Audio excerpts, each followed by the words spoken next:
This video is for Math 116, and this is for the first section in Chapter 3 on mathematical sequences. I think one of the best ways, to think about a mathematical sequence is that it's like a function where your x values or your independent variable are the whole numbers rather than real numbers, okay?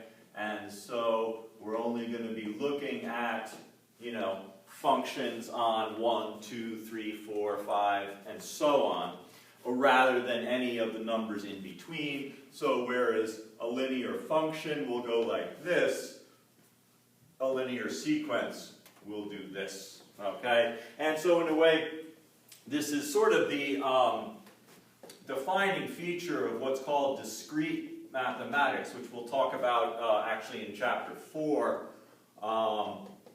Whereas continuous mathematics looks at what's called the continuum, the real number line, whereas discrete mathematics typically only looks at whole numbers, okay? All right, so let's take a look at some examples here.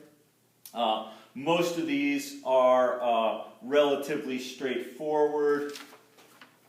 So here's some examples. These are on page 104. And this is really just about finding values for the sequence. So we've got a sequence defined as a sub n equals n squared plus 3. And so this is similar to a function that would say f of x equals x squared plus 3. Okay? So I'm asking for the first 4 terms. And so we look at n equals 1, 2, 3, and 4. And so a1 is 1 squared plus 3, a2 is 2 squared plus 3, and so on.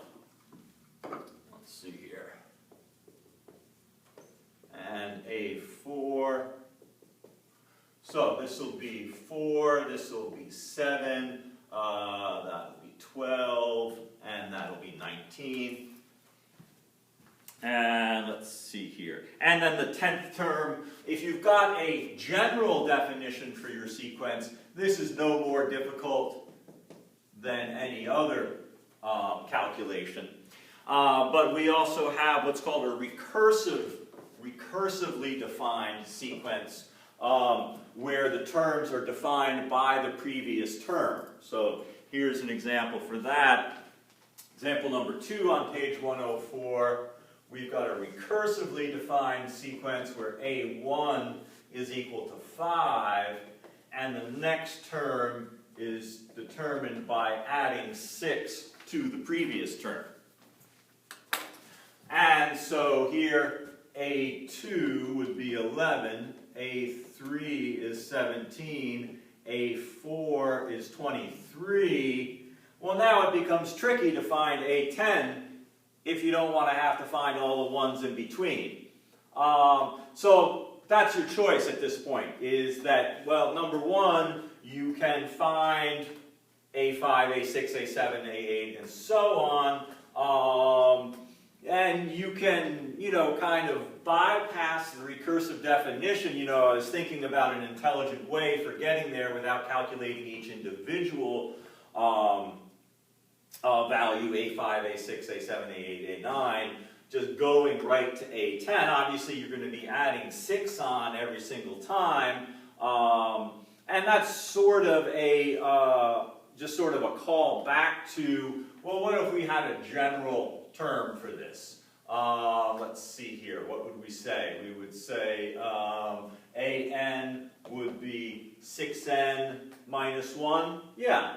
6 minus 1 is 5, 12 minus 1 is 11, 18, 24, and so on. So this one would be 60 minus 1, and that would be 59. And then I'll go the extra mile here and calculate all of these anyway, and we'll see whether or not we really end up there. So this will be 29, 35, 41, 47, 53, and then 59 for the A10. So, the recursive definitions, have some benefit to them. The general definitions have the benefit that you can go and calculate any term that you need without having the previous terms. A recursive definition is often easier to develop, but it's also less powerful in a lot of ways. Okay, let's see here. On page 105, now we want to find a general definition and or a recursive definition for a given sequence. So we're given the sequence -1, 2, -3, 4, and so on. Now this is a very simple sequence, except for the part where every other one is positive and every other one is negative. Okay? So to get around that, this is the classic scenario, is to have that -1 to the n power, and that will bounce the sign of the term back and forth between positive and negative. And now we just need a formula for the absolute value, which in this case is just n, right? 1, 2, 3, A1 is 1 times this, A2 is 2 times this, A3 is 3 times this, and so on. So it's very straightforward. But that process of alternating signs, positive and negative on the terms, we can do that with this term right here. Now if we want a recursive definition, of course we would say A1 is equal to -1. And then, let's see, I've got the answer on this sheet right here, but I want to think about this without looking at it. So what do we want to do here? We want to,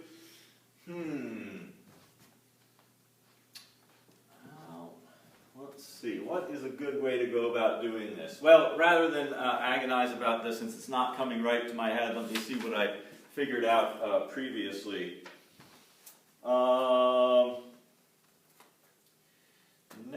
-1, I said a sub n. So I multiplied the previous term times -1, and then added on -1 to the n. Wow, that is fascinating. Let's see how this works. So then A2 is going to be -1. Oh, okay.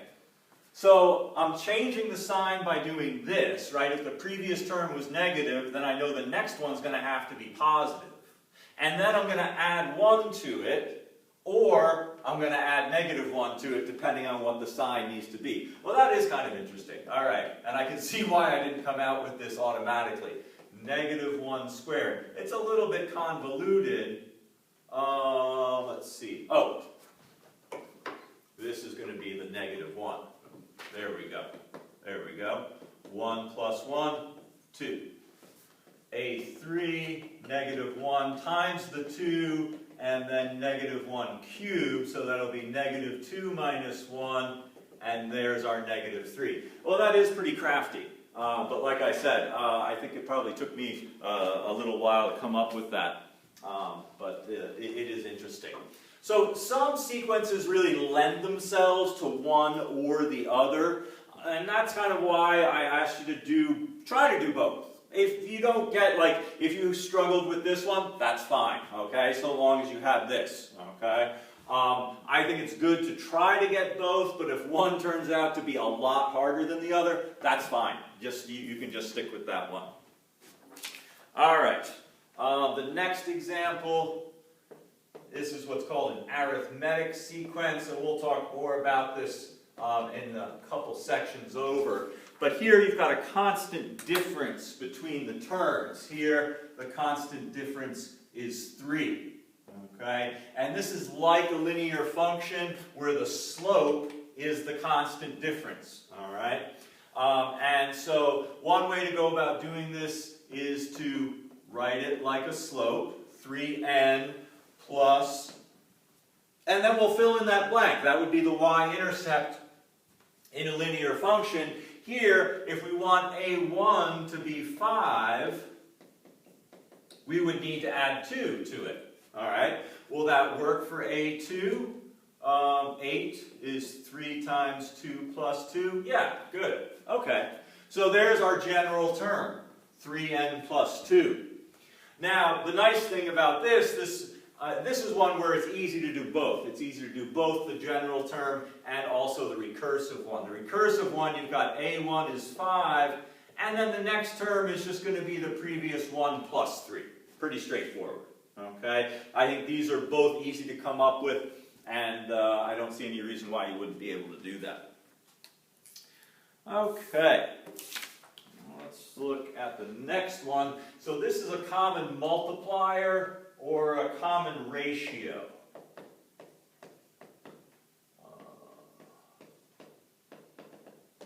So here, if you divide this one by the previous one, divide this one by the previous one, and so on, what you'll see is that you've got a constant multiplier of 5 here. Okay? And what that means is this is going to be like an exponential relationship. So we would have 5 to the n power. Okay. Now, having said that, you can see that the first term is less than 5. So what I would want to do then, since this is going to be a1, we're going to subtract 1 from it and then multiply by that 3 on the outside. Okay? So that makes this 5 to the 0 power, and that just gives us 3 times 1. Good start. A2 is 3 times 5 to the 2 minus 1 power, so that's just 3 times 5, there's our 15. And so on. 5 to the 3 minus 1, that's 3 times 25, and there's our 75. So this is all set up. And I built this just knowing, so looking at the problem and recognizing this common multiplier allowed me to identify the 5. Then I had to adjust this and adjust this to fit that 3. Similar thing over here, right? The common difference of 3, I knew the slope was going to be 3, and then I just adjusted this value so that it equaled 5 for A1. Okay, this one as a recursive definition, in the same way that you're just going to be adding 3 to the previous term in this one, in the, this is called a geometric sequence. In this one, it's just 5 times the previous term. Okay. All right, let's look at some problems here. Pages 107 and 108. I'll focus on the ones on page 108 because they're a little bit trickier. The ones on 107 are pretty straightforward. They're just about calculating the value of the terms of the sequence. All right, let's see here. So, problem 4, we've got a sub n is negative 2n plus 7. So a1 is going to be 5. a2 is going to be, what is that? Is that? No, positive 3.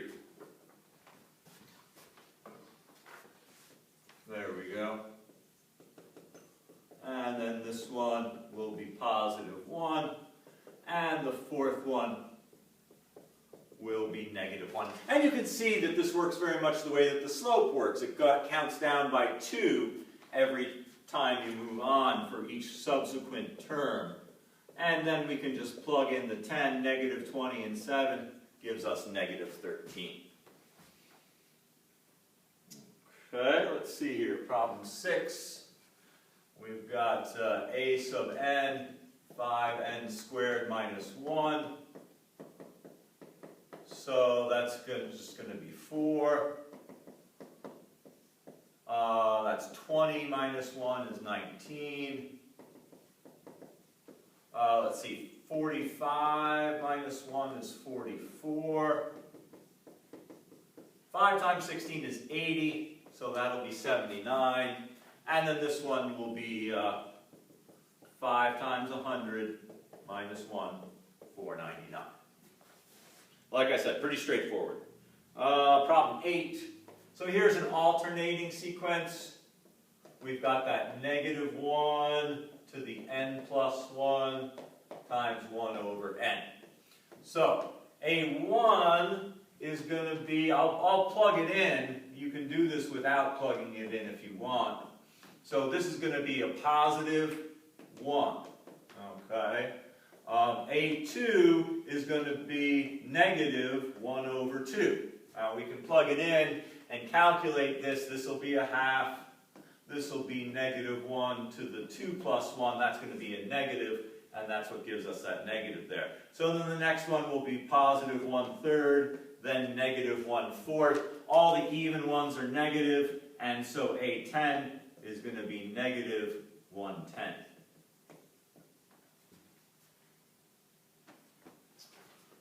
Okay.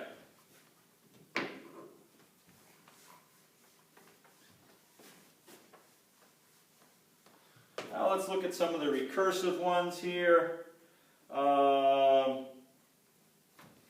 see here. Problem 16, we've got A1 equal to negative 5, and each term will be 17 minus the previous term. And we can think of that as negative 1 times the previous term plus 17. I'm not sure if that's helpful or not, but anyway. A2, 17 minus negative 5 is going to be 22. A3, 17 minus 2 is negative 5. This is not a very interesting sequence. A4 is going to be 17 minus negative 5, and that's going to give us 22 again. All the even numbered ones are 22, so A sub 10 is going to be 22. Okay, let's see here, what else? Well, let's look at problem 20. Here we've got A1 is 2/5, A sub n, negative 1 to the n plus 1 over 2a sub n minus 1. Okay, so that's the previous term. All right, so there's A1. A2 is going to be negative 1 to the 2 plus 1 on top, and then 2 times 2/5. All right, so that's going to make this negative on top. On the bottom we have 4/5, so that's negative 5 over 4. A3, you can just, once you get a sense of what's happening with these alternating ones, you can just skip right to, we know it's going to be positive, okay? And then in the denominator, we're going to have 2 times negative 5/4, so that would be negative 10/4. So, negative 4/10. Well, now, see, I said it was going to be positive, but the denominator turned out to be negative. So let's, so here we'll have 3 plus 1, so that'll be positive 1 up there, but this is going to turn it negative.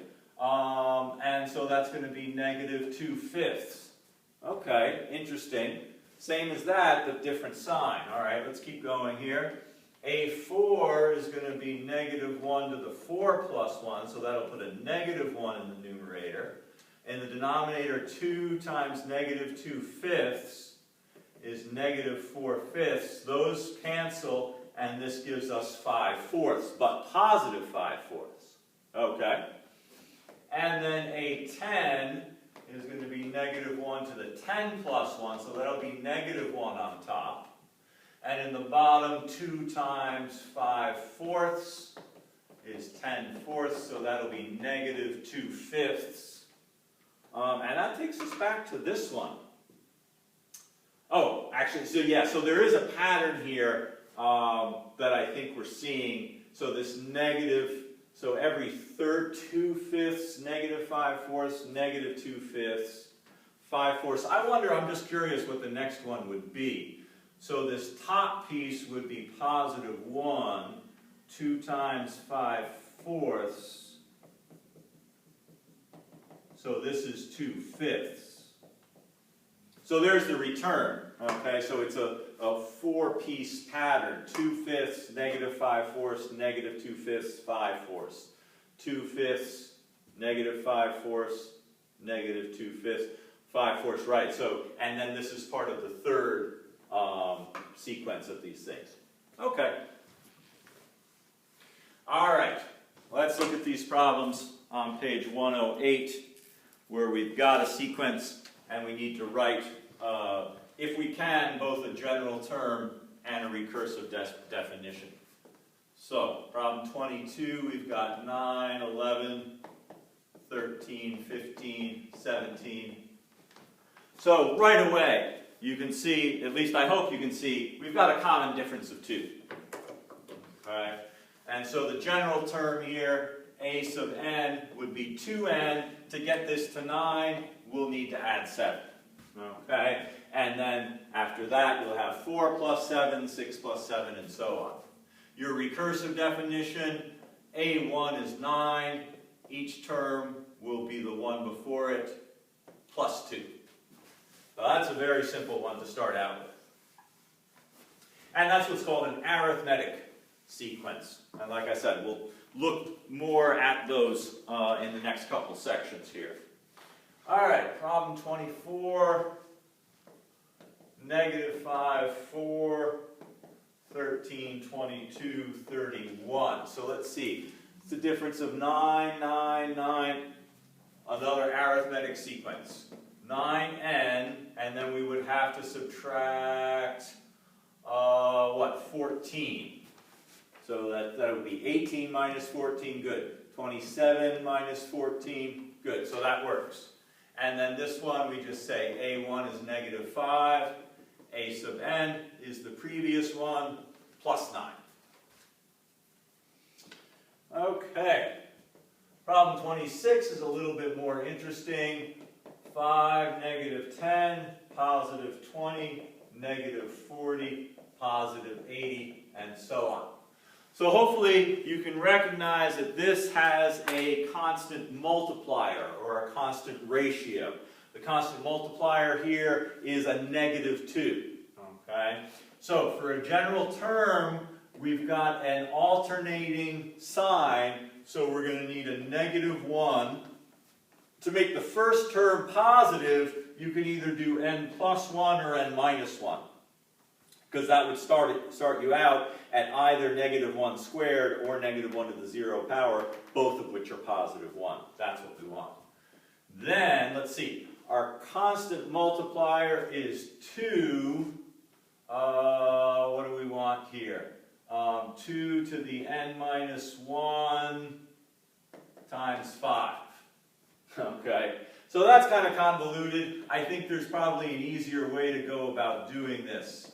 I think if we set it up with 5 times -2 to the n minus 1, that would start you out at 5, and then 5 times -2, then 5 times 4, 5 times -8, and so on. Okay, so I got this one just kind of by building it piece by piece, but I think this is a little bit neater.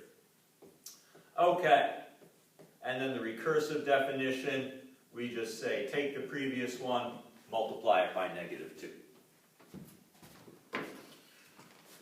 Alright, so in this one, the negative sign was part of that constant multiplier, so we were able to include it in the parentheses here. In some of these other problems, if it's not a geometric sequence, which means a constant multiplier, I think you have to keep that -1 separate. But if you play around with these, hopefully you can find out. Alright, let's look at problem 30. So this is where the general term starts to be a lot easier to work up than a recursive definition. Okay? So here, focus on the denominator, okay? Because that's where the pattern is. The numerator is just going to stay 1. The denominator gives you a constant difference of 2. And so you can just do that in the numerator. 2n plus 3, right? So you'll have 2 plus 3, 4 plus 3, 6 plus 3, 8 plus 3, and so on. And there we go. Now, the recursive definition for something like this can get very tricky. And so I'm going to skip over that. And I think the rest of these as well. Where these fractions are, that recursive definition gets really kind of messy. All right, 32, we've got a half, negative 2/5, positive 3/8, negative 4/11, and so on. So in this one, so this is what I was talking about earlier, is that this is not a constant multiplier, and so we're going to need this negative 1 to the n minus 1 there to have that alternating sign. Now let's look at the numerators and denominators separately. The numerator is just the value of n. The denominator, we've got a constant difference of 3, so this looks to be 3n minus 1, right? 3 minus 1, 6 minus 1, 9 minus 1, 12 minus 1, and there we go. And like I said, I'm going to skip over the recursive definition because these things get pretty messy. If you're interested, I can talk to you about it. Let's see here. So, we'll look at one more here. Problem 34. We've got 1, negative 1/4, positive 1/9, negative 1/16, and so on. So again, we've got an alternating sequence. So we're going to need that negative 1, and you can do n plus 1 or n minus 1, it doesn't matter. And then we've got these fractions. The numerator is always 1. What's happening in the denominator? This is something that's good to keep an eye on. These are perfect squares. This is 1 over n squared. Okay? All right. Well, I think that's a good introduction to Chapter 3. I will get this posted, and the quiz should be due next Wednesday. I'm kind of shifting to Wednesday due date at this point since we lost this week due to the computer outage on campus. Please go ahead and start working on this. I'll get it posted along with the quiz, and if you have any questions, please let me know. Thanks.